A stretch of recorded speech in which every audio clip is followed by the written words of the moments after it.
सभी भक्तों को राम राम। विष्णु लोक में आपका स्वागत है। भगवत गीता अध्याय 2 श्लोक नंबर 40 पढ़ते हैं। नेहाभिक्रम नाशो अस्ति प्रत्यवायो न विद्यते स्वल्पमप्यस्य धर्मस्य त्रायते महतो भयात्। इस प्रयास में न तो हानि होती है न ही हास, अपितु इस पथ पर की गई अल्प प्रगति भी महान भय से रक्षा कर सकती है। ये वाला जो श्लोक है, श्लोक नंबर 40 जो हम पढ़ रहे हैं, ये इट्स वेरी वेरी इंपॉर्टेंट। इसे बहुत ही ध्यान से आप सुनना समझना। इसमें बहुत ही अच्छी बात बताई गई है कृष्ण भगवान के द्वारा। तो पढ़ते हैं।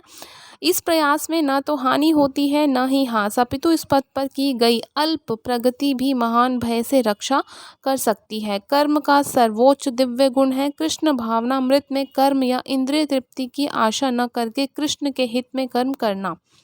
ऐसे कर्म का लघु आरंभ होने पर भी कोई बाधा नहीं आती है, न कभी इस आरंभ का विनाश होता है। भौतिक स्तर पर प्रारंभ किए जाने वाले किसी भी कार्य को पूरा करना होता है, अन्यथा सारा प्रयास निष्फल हो जाता है। लेकिन कृष्ण भावनामृत में प्रारंभ किया जाने वाला कोई भी कार्य अधूरा रहकर भी स्थायी प्रभाव डालता है।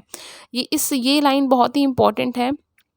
इस लाइन का मतलब ये है कि हमें न जाने कितने ही जन्म भगवान ने दिए होंगे, हमें पिछला जन्म हमें नहीं पता होता है हमारा क्या था, हमारा किस क्लास में, मिडिल क्लास में, अपर क्लास में, मनुष्य में जन्म हुआ था हमारा। तो जितनी बार भी हम लोग धरती पर भगवान ने हमें जन्म दिया है और जिस भी क्लास में जन्म दिया है उसमें हमने जितनी भी भक्ति की है, तो वो नेक्स्ट मतलब अगले जन्मों में भी जो है ऐड ऑन होती रहती है, जुड़ती रहती है। तो कृष्ण भगवान यहाँ पर यही बता रहे हैं कि जो कृष्ण भावनामृत में जो प्रारंभ किया जाने वाला कोई भी कार्य, उसे मतलब अधूरा रहकर भी वो स्थायी प्रभाव डालता है, क्योंकि वो भक्ति हमारी हर जन्म में जुड़ती रहती है। और जब एक लेवल ऐसा आता है कि हम इतनी भक्ति कर लेते हैं, कृष्ण भगवान प्रसन्न होकर हमें मुक्ति दे देते हैं। तो अतः ऐसे कर्म करने वालों को कोई हानि नहीं होती, चाहे यह कर्म अधूरा ही क्यों न रह जाए। यदि कृष्ण भावनामृत का 1% भी कार्य पूरा हुआ तो उसका स्थायी फल होता है, अतः अगली बार 2% से ही शुभारंभ होगा।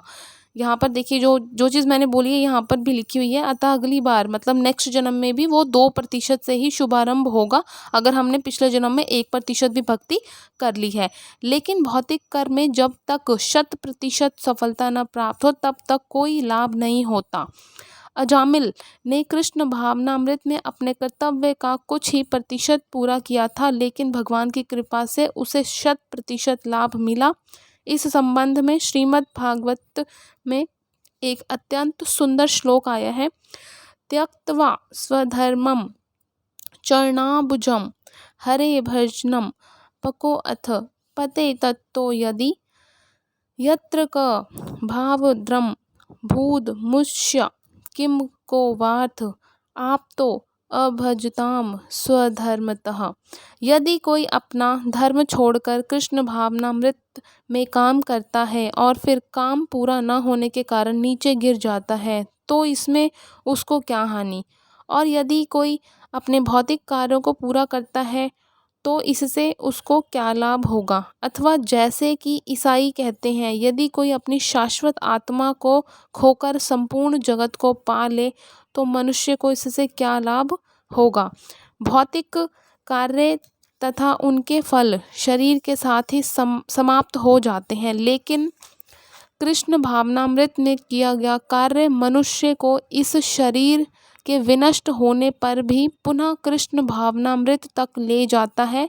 कम से कम इतना तो निश्चित है कि अगले जन्म में उसे सुसंस्कृत ब्राह्मण परिवार में या धनी मानी कुल में मनुष्य का शरीर प्राप्त हो सकेगा, जिससे उसे भविष्य में ऊपर उठने का अवसर प्राप्त हो सकेगा। कृष्ण भावनामृत में संपन्न कार्य का यही अनुपम गुण है। कितनी अच्छी बात यहाँ पर बताई गई है श्लोक नंबर 40 में। तो ये श्लोक नंबर जो 40 है भगवत गीता अध्याय 2 का, इट्स वेरी वेरी इंपॉर्टेंट। इसे आप जितनी मर्जी बार भी सुने आपको बहुत ही अच्छा लगेगा, और ये बहुत ही इंपॉर्टेंट यहाँ पर भगवान ने जो है बातें बताई हैं हमारी जो लाइफ से जुड़ी हुई हैं। इस प्रकार श्लोक नंबर 40 यहाँ कंप्लीट हुआ। मिलते हैं नेक्स्ट वीडियो में। हरे कृष्णा।